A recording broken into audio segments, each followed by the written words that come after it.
السلام عليكم ورحمة الله وبركاته. أردفتو زميتو جرجرتو هروانا راسني قبل إيديات إجرا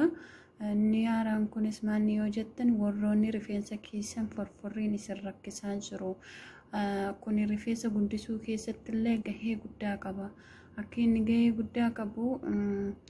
كون شامبون كوني أنتي دندروف شامبو جدا shaamboo forforrii sinirraa balleessu keessa isa tokko kunoo fixeen jira xiqqishuudhuma tokko keessa jirti fixeetiin jira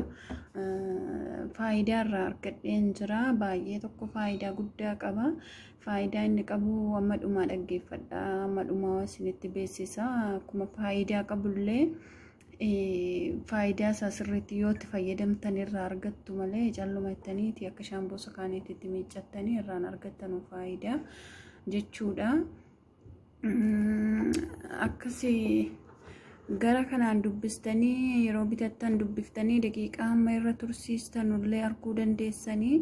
daqiiqaa 10 hanga 15 yaa farfarriin keessa waan isinirra turee isin hoosisee maal ta'ee isinirra tureera ta'e daqiiqaa 15 ofirra tursiisuu qabdanii sana booda ni miiccitu ofirra bishaanumaan ofirraa miiccitu ofirraa miiccitanii kaatanii ofirraa miiccitanii kaatanii maal godhuu qabdanii kunoo ilaalaa kana fixeen jira dhugaa baay'ee na fayyadee wallahi sadaliyyaa dhaqee intinaaf fudheera sadaliyyaa jechuu warri hin beekne faarmaasii dhaqee qoricha forforrii kana baay'ee barbaadaa ture mataan illee baay'ee nama caccabaa baay'ee namarraa cirama jechuudha mataan yoo kanatti fayyadamtina forforrii godhate jechuudha forforrii yookaan gishiraa jedhamu afaan arabaatiin amma kuni naanaarraa hojjetama naanaa shaayiin dhugamu sana hin beektanii kun shaamboo naanaarraa kondishinarii naanaarraa hojjetamudha kunoo kondishinarii naanaarraa hojjetamu kunilleen akkuma shaamboo sana ofirra tursiistanu kun daqiiqaa 20 yoo tursiistan bareedaadha shaamboonis kunis haalaan nama guba obsuu qabdanii malee hin guba akkuma gubu faayidaa guddaa qaba sammuu keessan forforriin sun sammuu nama seena dhukkuba adda addaallee namatti uumuu danda'a kanaafuu kun baay'ee gaariidha kondishinariin kun immoo faayidaan isaa kunoo kondishinariin kun illee akkuma achirra jiru sana anti dandruuf conditioner jedha kanaafuyyuu maal godhuu qabdan isinitti fakkaata sun kuni shaamboon kuni rifeensa haalaan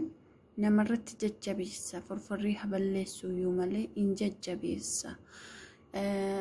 kun immoo rifeensa haalaan lallaaffisa baay'ee lallaaffisa warroonni kondishinarii manzarii biraatti fayyadamtanullee warroonni forforriiyyuu hin qabne qulqullina mataa keessaniitiif waan hunda lallaaffisuu mataa keessan akka hin caccabneef baay'ee isin gargaara kondishinarii kanatti fayyadama kunoo akkuma isin argitan fixeen jira keessa fixeen jira xiqqishuma tokko keessaa fiixee jirti baay'ee faayidaa isaa irraa argadhee jira faayidaa guddaa qaba itti fayyadama waan isinii hin gallemmoo komentii jalana kaasiniin jira akkasii hordoftoota kiyya subscribe share gochuu hin dagatina like gochuu hin dagatina inshallah waan barbaadan komentii jalana ka waan biraas inshallah qabadhee isinii dhiyaadha